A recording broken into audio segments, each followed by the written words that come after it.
It all began with a fall. On a stormy night, the fate of an entire nation shifted in a single tragic moment.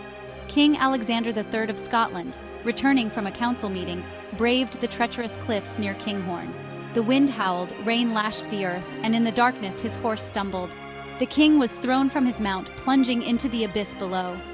The news of his death spread like wildfire, sending shockwaves through the kingdom. King Alexander III of Scotland died in a tragic accident, leaving no sons to inherit his throne. The royal line, which had ruled for generations, was suddenly broken. The throne room, once filled with the bustle of court life, now stood eerily silent, its empty seat a symbol of uncertainty and loss. His only direct heir was his granddaughter, Margaret, known as the Maid of Norway. She was just a child, living far from Scotland in the Norwegian royal court. The hopes of an entire nation rested on her small shoulders, and her youth and distance only deepened the sense of vulnerability that gripped the land. The kingdom faced a crisis without a strong ruler. With the throne vacant and the future uncertain, fear and anxiety spread among the people. The Scottish nobles, aware of the dangers of a power vacuum, gathered in urgent council meetings. They debated, argued, and worried about the fate of their homeland. To maintain stability, the nobles formed a council to govern in Margaret's name. They also sought to secure Scotland's future by arranging a marriage between Margaret and Edward, the young Prince of England. This alliance, they hoped, would bring peace and protect Scotland from foreign threats. But such a union also risked Scotland's independence, and not all were comfortable with the idea of English influence. But fate intervened in the most tragic way. As Margaret set sail for Scotland to claim her crown, her ship was battered by storms and rough seas. The journey proved too much for the young queen. She fell ill and died before ever setting foot on Scottish soil. Her death plunged the kingdom into even deeper uncertainty. With no clear heir to the throne, powerful noble families saw an opportunity. The Bruces and the Balliols, both with royal blood and strong claims, began to vie for the crown. Their rivalry threatened to tear the kingdom apart, as each gathered supporters and prepared for a possible civil war. Watching from the south, King Edward I of England saw Scotland's turmoil as a chance to extend his influence. He presented himself as a mediator, offering to decide who should be Scotland's next king. But his intentions were far from selfless. Edward demanded that the Scottish lords recognize him as their overlord before he would settle the dispute. The lords, desperate to avoid the horrors of civil war and the collapse of their kingdom, reluctantly agreed to his terms. In a solemn ceremony, they paid homage to the English king, a moment that would haunt Scotland for years to come. The decision was not made lightly. Many Scottish nobles were deeply uneasy, fearing that their ancient freedoms and traditions would be lost under English rule. But with the threat of chaos looming, they saw no other choice. Edward chose John Balliol as king, believing he would be easy to control. Balliol was crowned in a grand ceremony, but it quickly became clear that he was little more than a puppet, forced to obey Edward's commands. The Scottish people grew restless, their pride wounded and their independence threatened. The Scots' fierce desire for freedom and self-rule could not be contained. Discontent simmered in villages and castles across the land. The stage was set for rebellion, a struggle that would shape the destiny of Scotland for generations to come. King Edward I of England, often called Edward Longshanks, was a formidable and ambitious monarch. He firmly believed that he possessed a legitimate right to rule over Scotland, seeing himself not just as King of England, but as the overlord of the entire British Isles. Edward's vision was to unite the kingdoms under his authority, and he was determined to bring Scotland firmly under English control, regardless of Scottish wishes or traditions. To assert his dominance, Edward treated King John Balliol, the newly crowned Scottish king, as a mere vassal rather than an equal.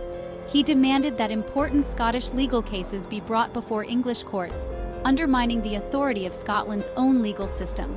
This was a calculated move to weaken Scottish sovereignty and remind the Scots that their king ultimately answered to Edward. These humiliating demands deeply angered the Scottish nobility. Many felt their ancient rights and independence were being stripped away, replaced by English interference in their most important affairs. The sense of national pride among the Scots was wounded, and resentment simmered beneath the surface. In 1295, seeking to resist Edward's overreach, King John Balliol made a bold move. He entered into an alliance with France, England's traditional enemy, in what became known as the Auld Alliance. This act of defiance was a direct challenge to Edward's authority and signaled that Scotland would not submit quietly. Edward's response was swift and merciless. He launched a full-scale invasion of Scotland, beginning with the border town of Berwick-upon-Tweed. The English army stormed the town with overwhelming force, showing no mercy to its inhabitants. The sack of Berwick was a tragedy of immense proportions. Thousands of men, women, and children were massacred in the streets, their homes set ablaze. News of the massacre spread quickly, sending shockwaves of fear and outrage throughout Scotland and beyond. Edward's campaign did not stop there. His armies swept through Scotland, capturing key castles and strongholds. The relentless English advance left the Scots with little choice. King John Balliol, humiliated and powerless, was forced to abdicate his throne, leaving Scotland leaderless and vulnerable. To further symbolize Scotland's subjugation, Edward ordered the removal of the Stone of Destiny, a sacred symbol of Scottish kingship, from Scone Abbey. The stone was taken to London and placed in Westminster Abbey, a powerful gesture meant to show that Scotland's independence had been crushed. English rule was imposed across the land. Towns and villages were occupied by English soldiers, and the Scottish people were forced to accept foreign authority. Yet, despite the overwhelming power of Edward's armies, the spirit of the Scots remained unbroken.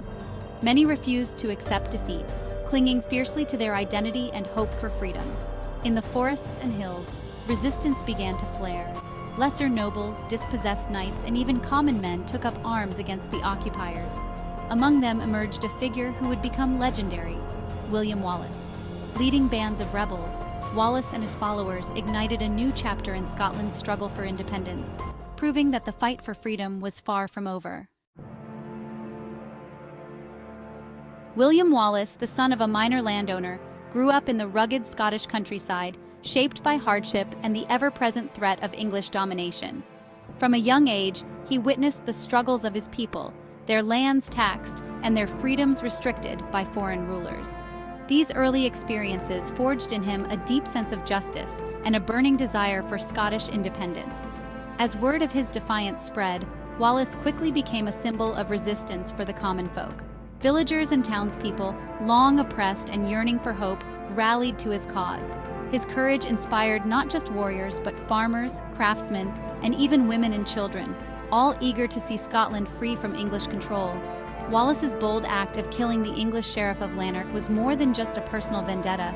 It was a spark that ignited a rebellion.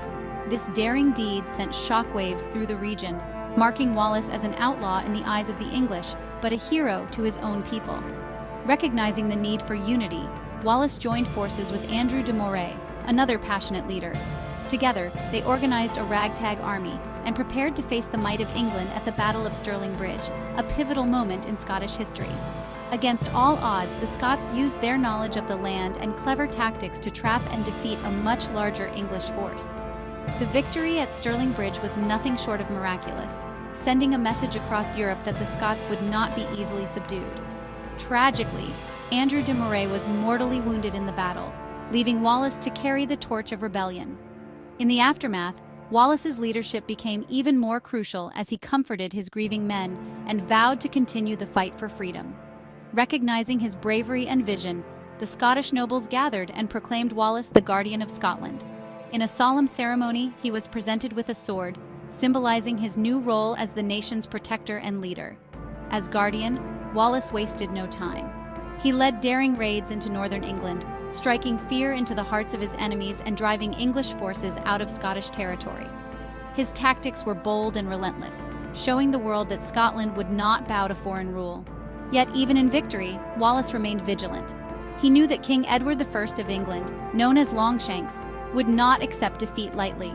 Reports soon arrived of a massive English army gathering on the horizon, determined to crush the Scottish rebellion once and for all. Undaunted, Wallace began to prepare for the inevitable confrontation. He called upon every able-bodied Scot, rallying a national army from all corners of the land. Training was rigorous, and Wallace's charisma united clans that had once been rivals. Knowing the English relied on local resources to sustain their campaign, Wallace devised a bold strategy. He ordered the destruction of crops and supplies in the path of the advancing enemy, a scorched earth policy designed to starve and weaken the English army before the next great battle for Scotland's future. Furious at his defeat, Edward gathered a massive army for a full-scale invasion. His force included heavy cavalry and Welsh longbowmen, a formidable sight. Wallace's scorched earth policy left the English struggling for supplies. Morale plummeted, and Edward's invasion faltered.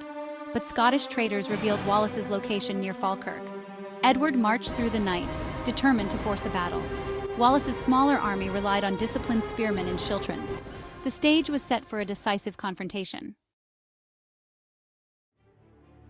On July 22, 1298, the English faced the Scots at Falkirk. Wallace's spearmen formed schiltrons, bristling with spears. Edward's cavalry maneuvered around the marshy ground, flanking the Scots. Scottish cavalry fled, leaving the schiltrons exposed. English knights charged, but the spearmen held firm. The battle was a stalemate, with the Scots repelling cavalry, but the English longbowmen were about to change everything. The schiltron was a brilliant defensive formation. Scottish spearmen, mostly commoners, held the line with courage. English cavalry couldn't break the schiltrons, but the Scots were static targets. The loss of Scottish archers left the schiltrons vulnerable. English longbowmen unleashed a deadly storm of arrows. The schiltrons began to waver, gaps appearing in their ranks.